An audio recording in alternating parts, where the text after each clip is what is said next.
Hi అండి. ముందుగా మన VIP TV Telugu news channel వీక్షిస్తున్న ప్రేక్షకులందరికీ నమస్తే అండి. చిత్తూరు ఇంజనీరింగ్ కాలేజీ సీతమ్స్ దీంట్లో వరుసగా వారం రోజుల్లో 2 ఆత్మహత్యలు జరిగినాయండి. అంటే ఒక అమ్మాయి ఇప్పుడు ట్రీట్మెంట్ తీసుకుంటుంది, అబ్బాయి చనిపోయాడు. రుద్ర అని అతను చనిపోయాడు. నందిని అనే అమ్మాయి వేలూరు హాస్పిటల్లో ట్రీట్మెంట్ తీసుకుంటుంది. అయితే వీళ్ళిద్దరు అంటే జనరల్గా అందరికీ వచ్చే డౌటేనండి, అమ్మాయి అబ్బాయి ఆత్మహత్య చేసుకున్నారు, అమ్మాయి అబ్బాయి విషయం అంటే ఇంకా తర్వాత వేరేది ఏం ఆలోచన ఉండదు, ఏదో లవ్ ప్రాబ్లం అనుకుంటారు. సరే అయితే అయి ఉండొచ్చు, అది కూడా. లేకపోతే తల్లిదండ్రులు ఏమంటున్నారు, ఈ కాలేజీలో ఎవరైతే ఉన్నారో డీన్, అతని వలన ఈ ప్రాబ్లం వలన వీళ్ళు ఆత్మహత్య చేసుకున్నారని చెప్పి తల్లిదండ్రులు అంటున్నారు. మధ్యలో దీన్ని తీర్చాల్సింది ఎవరు? ప్రభుత్వం. దీన్ని తీర్చాల్సింది ఎవరు? పోలీసు వాళ్ళు. మరి పోలీసు వాళ్ళే ఈ కాలేజీని తొత్తుల్లాగా పనిచేస్తుంటే, కాలేజీ మోచేతి నీళ్లు తాగుతున్న వాళ్ళుగా పనిచేస్తుంటే, కాలేజీల కింద పనిచేసే వాళ్ళలాగా పనిచేస్తుంటే ఎలా? ప్రజలకి న్యాయం జరిగేది ఎలా? ఉన్న విషయం బయటకు వచ్చేది ఎలా? తల్లిదండ్రులు అబ్బాయి చనిపోయాడని చెప్పేసి తల్లిదండ్రులు వాళ్ళ కాలేజీ దగ్గరికి వచ్చి ఆందోళన చేపట్టారు. వాళ్ళ బాధ వాళ్ళకు ఉంటుంది. ఎవరు దీన్ని సర్ది చెప్పాల్సింది, ఎవరు దీన్ని ఆపాల్సింది ఎవరు? పోలీసులు. ఆడ పోలీసులు ఉన్నారా? ఉంటే వాళ్ళేరి కనిపించట్లా ఆ వీడియోలో నాకైతే. ఇతను సిఏ అంట, చిత్తూరు తాలూకా సిఏ అంట. ఇతను ఒక రౌడీలాగా, రోడ్డున బజారును తిరిగే రౌడీలాగా బిహేవ్ చేస్తున్నాడు. అది ఆడవాళ్ళతో. ఆమెని అన్ని మెట్ల మీద నుంచి కిందకు దోసేసి లాక్కొచ్చి అన్ని మెట్ల మీద నుంచి కిందకు దోసేసాడండి. ఎంత దారుణం, ఎంత అమానుషం. ఇతను ఎవరు ఎమ్మటే ఇతని మీద యాక్షన్ తీసుకోవాలి. అసలు ఇతను పోలీస్ అని నేను అనుకోవట్లే. ఎట్లా ఉద్యోగం ఇచ్చారో ఇతనికి నాకైతే అర్థం కావట్లా. ఒక ఆడవాళ్ళ మీద అంత ర్యాష్గా బిహేవ్ చేస్తారండి. ధర్నాలు చేస్తున్నారా? ధర్నాలు చేసినా అట్లా చేస్తారా ఎవరన్నా? ఒక కాలేజీలో అబ్బాయి చనిపోయాడని చెప్పి వాళ్ళు బాధతో వాళ్ళు కాలేజీ దగ్గరికి వస్తే, సరే గొడవ చేయడానికి వచ్చారనుకో, నువ్వేం చేయాలా? నువ్వేమన్నా కాలేజీ కింద పనిచేసేవాడువా? ప్రజా రక్షకుడివి కదా నువ్వు. ప్రజా రక్షకుడివి, నువ్వేం చేయాలా? ప్రజలను రక్షించాలా, కాలేజీ యాజమాన్యాన్ని కాదు. సరే వాళ్ళ వైపు తప్పుందో వీళ్ళ వైపు తప్పుందో ముందు నువ్వు దీన్ని పరిగణనలోకి తీసుకొని ఎంక్వైరీ చేసి ఏం జరిగింది ఏంటి అనేది తెలుసుకోవాలి, తెలియజేయాలి. ప్రజలకు ఎట్లా తెలుస్తుంది? ఎవరి ద్వారా తెలుస్తుంది?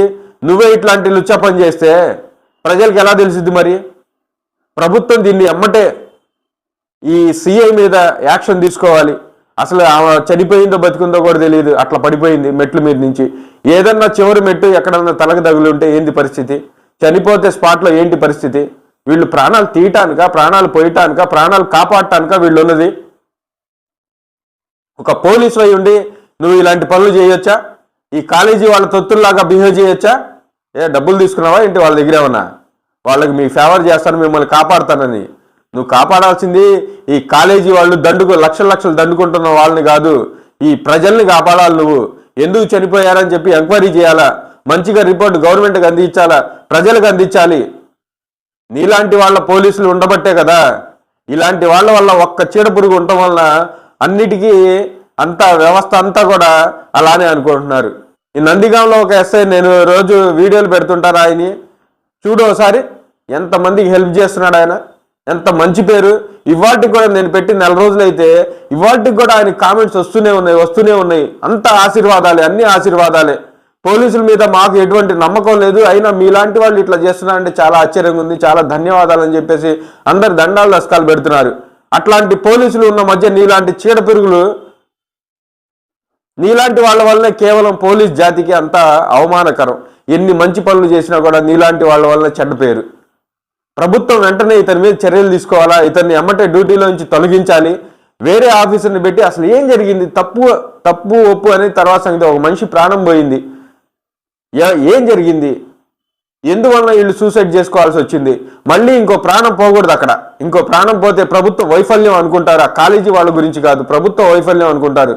కాలేజీ దేవుంది, లక్షలు దండుకుంటా ఉంటారు, వాళ్ళకి కావాల్సిన వాళ్ళు చేస్తుంటారు. ఒకళ్ళు ప్రాణాలు తీసుకున్నారంటే అది ఎంత దారుణమైన విషయం, ఎంత జరిగి ఉంటుంది వెనకాల బ్యాక్గ్రౌండ్. ఊరినే ఎవరి ప్రాణాలు ఎవరు తీసుకోరండి. ఆయన చెబుతాడు కదా, డబ్బులు ఎవరికి ఊరినే రావని చెప్పేసి. డబ్బులు ఎవరికి ఊరినే రావు, ప్రాణాలు వస్తాయా? తల్లిదండ్రులు ఎంత క్షోభం అనిపిస్తూ ఉంటారు, ఎంత బాధపడుతూ ఉంటారు.